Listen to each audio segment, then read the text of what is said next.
नाज़रीन, हैदराबाद में बल्दिया आला स्टाफ यूनियन के सत्ते मुलाज़मन एहतजाज किया है। मुलाज़मन जो चवण है तो उन्होंने वक्त से पगारूं नथियूं मिलन, उन करे उन्हनि जा जेके मुलाज़िम आहिनि बुक ऐं बदाली जे वर चढ़ी ख़ुदकशियूं करण ते मजबूर आहिनि। इन्हनि जो मुलाज़मन के एहतजाज के हवाले से इन्हनि जा जेके अॻवान आहिनि उन्हनि जो छा चवण आहे, अचो त इन्हनि सां ॻाल्हि ॿोल करियूं।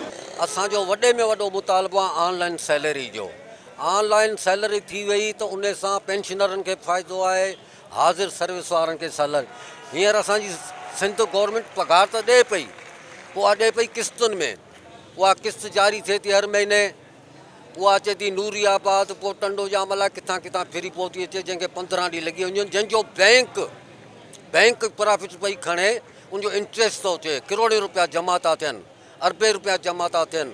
ही मिली भगत आहे ऑफिसरनि जी। असांजो मुतालबो आहे असांजी ऑनलाइन सैलरी कई वञे। बाक़ी छोटा मसला आहिनि, प्रोमोशन जा आहिनि, DPC विहारियूं वञनि। टंडोजाम जे हिकिड़े पोरियत मज़दूर माशूक ख़ुदकशी कई आहे टाइम ते पगार न मिलण जे करे।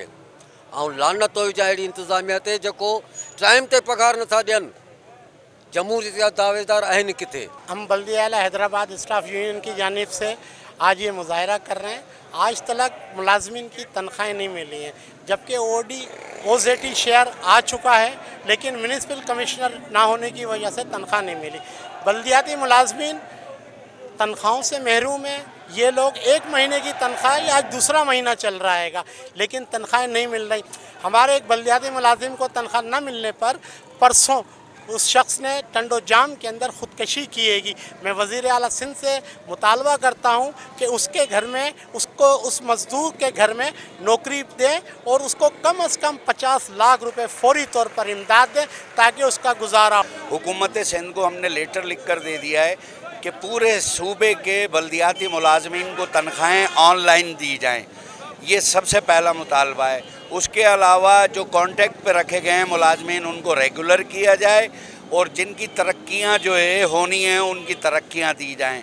पूरे सूबे के बल्दियाती इदारों से नॉन SCUG अफसरान को हटाया जाए, SCUG के अफसरान लगाए जाएं। जो असिस्टेंट कमिश्नर्स को जो बल्दियात का चार्ज दिया हुआ है वो फौरी तौर पर उनसे लेके SCUG के अफसरान को दिया जाए। 17 नवंबर को पूरे सिंध के बल्दियाती मुलाजमीन कराची प्रेस क्लब पे धरना देने आ रहे हैं। वज़ीर आला सिंध सैयद मुराद अली शाह साहब से अपील है, मुतालबा है कि परसों टंडो जाम में गरीब मुलाजिम माशूक कातियार ने ख़ुदकुशी की है। तनख्वाह ना मिलने पर उस गरीब के छोटे छोटे बच्चे हैं। वैसे भी आप लोग अपने जलसे जुलूस में करोड़ों अरबों रुपया खर्च करते हो, उसके बच्चों का मुस्तकबिल महफूज बनाने के लिए फौरी तौर पर हुकूमत 50 लाख रुपए उसकी बेवा को दे। नाज़रीन, मुलाज़मन चिता ॾिनो आहे त जेकॾहिं इन्हनि जा मुतालबा तस्लीम न कया विया त उहो कराची प्रेस क्लब आॾो एहतजाजी धरणो हणंदा। इन्हनि जो चवणु आहे त जेको टंडो जाम में इन्हनि जो मुलाज़िम फ़ौत थियो आहे ख़ुदकशी करे, उनजे वारसनि जी बि फौरी तौर ते मदद कई वञे, छाकाणि त उहो मुलाज़िम वक़्त ते पगार न मिलण सबबु ख़ुदकशी कई ऐं उनजो मौत थियो आहे। कैमरामैन जमील पठान सां गॾु इम्तियाज़ कोसो, टाइम न्यूज़ हैदराबाद।